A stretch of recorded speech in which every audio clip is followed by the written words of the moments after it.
au cœur du haut Atlas. Septembre brûle de ses feux les grandes étendues rocailleuses, les monts sévères qui défient le ciel. Il semble que toute vie soit interdite sur ces altitudes stériles sans cesse battues des vents. Mais l'homme est là, présent. L'homme qui fertilise la terre, bâtit des maisons, élève des bêtes, fait lever les moissons.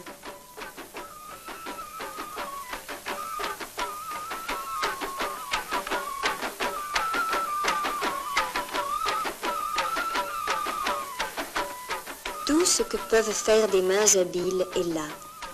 Et comme au premier jour de l'humanité, la vie ne connaît que les gestes essentiels dans leur beauté, leur dignité demeurée miraculeusement intacte.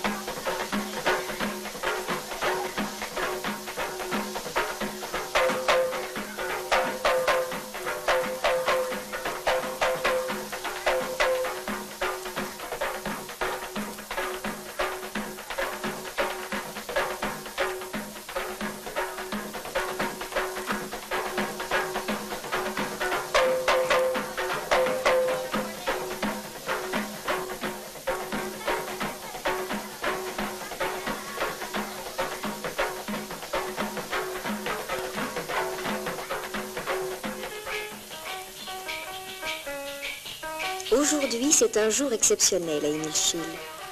C'est jour de marché, mais surtout jour de patience. Nous le saurons tout à l'heure. Pour l'instant, surveillons ces deux belles. Que vont-elles faire?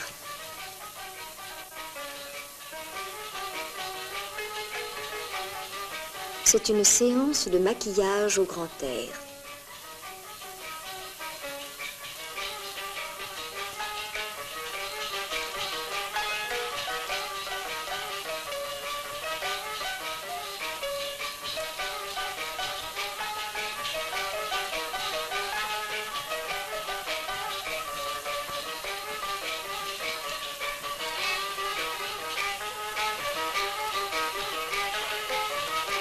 Comme la beauté se pare de signes étranges.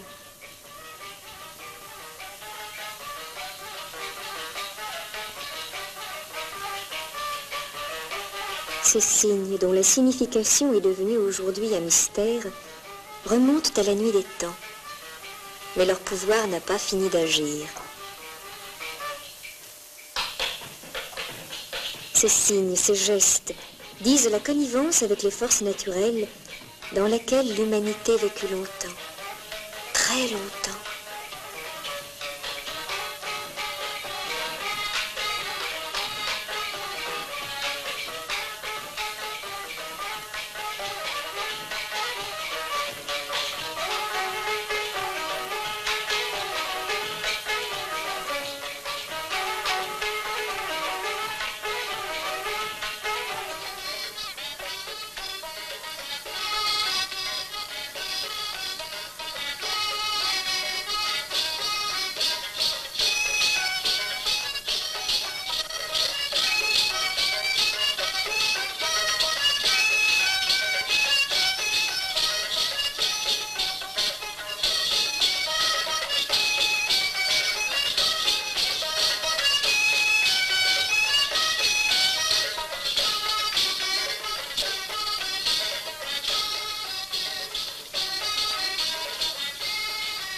C'est donc jour de marché.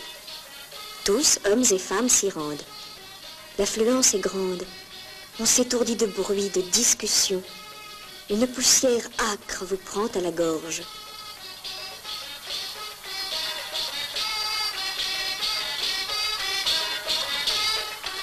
Tôt le matin, les habitants y mènent les moutons, les chameaux, les chèvres qu'ils veulent vendre. Ils y portent aussi les céréales de la moisson nouvelle et les produits de leurs champs.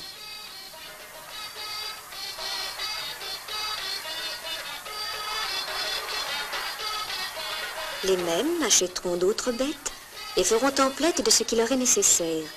Ils trouveront là tout ce qui répond à des besoins simples, tissage, condiments, thé, sucre, étoffe, plantes médicinales, graines, qu'exposent des marchands de plein vent, des colporteurs allant de village en village.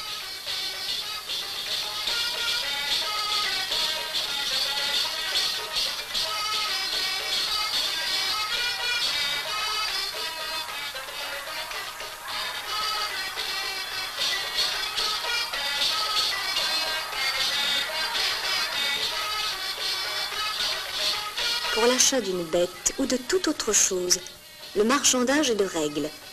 Cela fait partie d'un art de vivre. Il s'agit autant de rabattre sur le prix que de se livrer à une joute oratoire qui se conclut par un accord souriant. Car personne n'est dupe dans l'affaire, n'est dupe qui veut.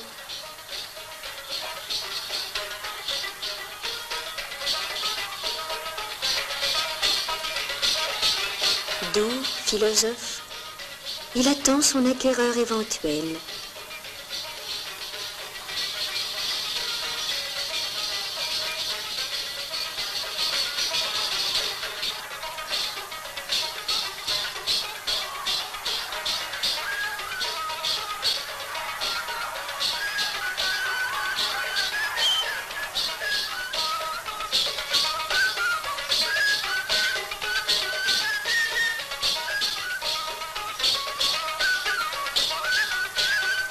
Ceux-là font leurs premières armes. Ils seront peut-être séparés dans quelques instants pour suivre un maître différent.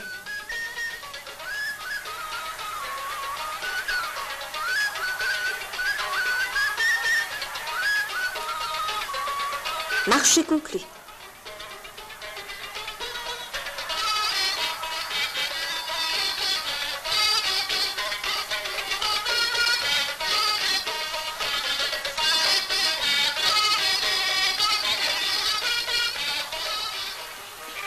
Mais aujourd'hui, à Émile Schill, c'est un jour mémorable, surtout pour les jeunes filles et les garçons.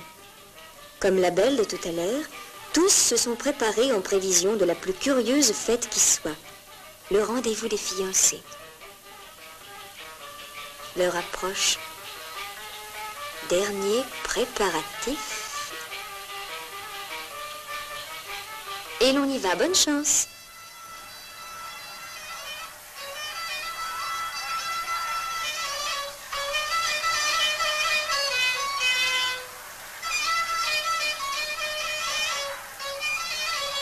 Les musiciens sont de la fête.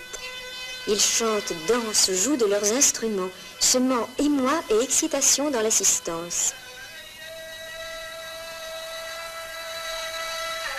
Tout d'abord, on s'observe, se surveille.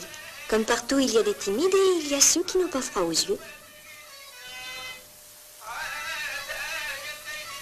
On cherche celle qui sera votre future compagne. On attend celui qui vous est destiné comme compagnon. Le regard qui a servi de moyen d'approche est soutenu par la parole, bien sûr, par le discours amoureux, mais avant tout par les mains. Mains qui se cherchent, qui se parlent, dont la rencontre est déjà une promesse, dont la rencontre crée la confiance. Sans leur rencontre, point de serment possible, car le choix se signifie en fin de compte par la main refusée ou accordée.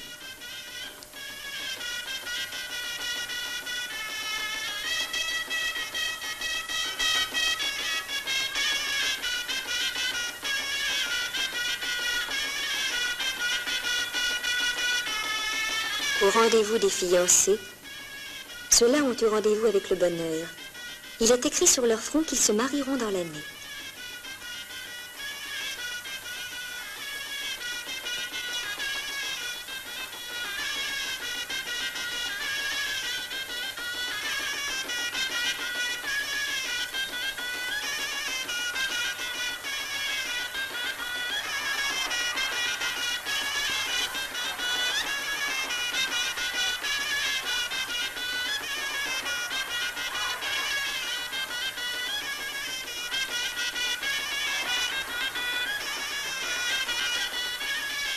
Autrefois, La fête des fiancés se terminait par la célébration d'une union symbolique.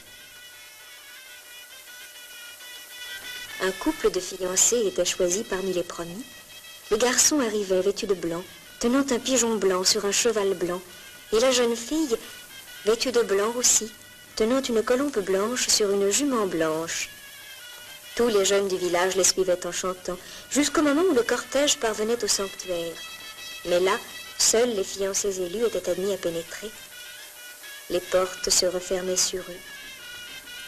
Dehors, la foule attendait silencieuse. Au seuil, un gardien sévère éloignait les indiscrets qui voulaient percer le mystère qui se déroulait dans le temple.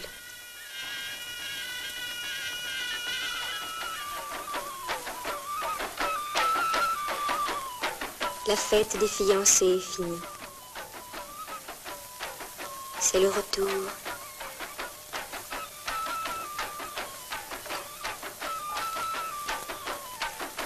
Demain, la vie reprendra son cours habituel à Émile Schill.